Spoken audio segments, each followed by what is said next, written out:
The People's House has just delivered a decisive victory for the American people by extending the Affordable Care Act tax credits to prevent tens of millions of Americans from experiencing dramatically increased health insurance premiums. The Senate said it was impossible to do. But where I'm from, difficult takes a day, impossible takes a week.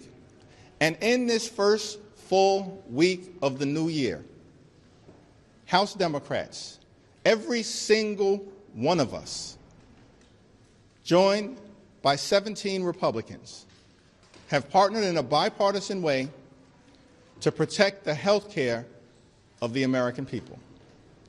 House Democrats said from the very beginning that we would pour every ounce of heart, soul, spirit, and strength that we had to stand up for the health care of the American people and to address the affordability crisis that exists in the United States of America.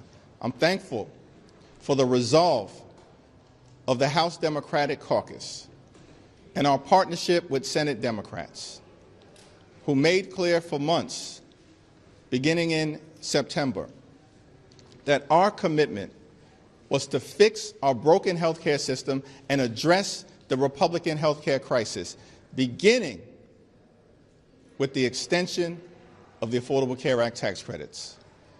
I'm thankful for the leadership of Catherine Clark and Pete Aguilar and Richie Neal and Frank Pallone and every single House Democrat, including Lauren Underwood, who's been a steadfast leader and supporter of the Affordable Care Act tax credits, which are all about protecting the health care of working-class Americans, middle-class Americans, and everyday Americans. And that's what House Democrats will always be about. I'm thankful for the leadership of Senator Chuck Schumer and every single Senate Democrat who in December supported legislation for a straightforward 3-year extension of the Affordable Care Act tax credits. And we know that that legislation has a majority of support in the United States Senate right now. Every single Senate Democrat and at least 4 Senate Republicans.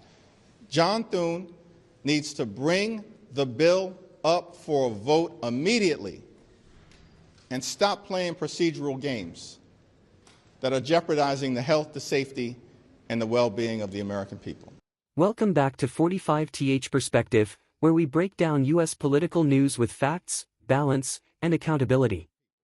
This channel is about clear thinking, respect for the Constitution, and honest analysis of what's happening in Washington and why it matters to everyday Americans. This week, the House of Representatives passed legislation to extend Affordable Care Act tax credits, a move Democrats say is necessary to prevent health insurance premiums from increasing for millions of Americans. The bill passed with every House Democrat voting in favor, along with 17 Republicans, making it a bipartisan vote in an otherwise divided Congress. House Democratic leader Hakeem Jeffries quickly took to the microphones after the vote, calling it a major victory and turning his attention to the Senate. Jeffries argues that the Senate already has enough votes to pass the same bill. According to him, every Senate Democrat supports a 3-year extension of the tax credits, along with at least 4 Senate Republicans. His message is simple: bring the bill to the floor and vote on it now. The tax credits in question were expanded in recent years as part of temporary pandemic-era policies. Those expansions are now set to expire unless Congress acts. Democrats warn that if they expire, many Americans could see significant increases in their monthly insurance premiums, particularly middle-income families who do not qualify for traditional government assistance but still struggle with rising costs. From a conservative perspective, this debate raises familiar and important concerns. Temporary programs in Washington have a long history of becoming permanent, regardless of cost. Extending tax credits may provide short-term relief, but it also increases federal spending and deepens the government's role in the healthcare market. These are issues Republicans have warned about for years. There is also the question of whether subsidies address the real problems in American healthcare. Costs continue to rise. Competition remains limited. Transparency is lacking. Many conservatives argue that simply sending more taxpayer money into the system does not fix these core issues. Instead, it delays real reform while expanding government dependence. The Senate has not yet taken up the House bill, citing procedural rules and broader budget considerations. Supporters of the extension argue that procedure should not stand in the way of protecting Americans from higher costs. Critics respond that procedure exists for a reason and that major spending decisions deserve careful review, not rushed votes. This disagreement reflects a larger divide over leadership and priorities in Washington.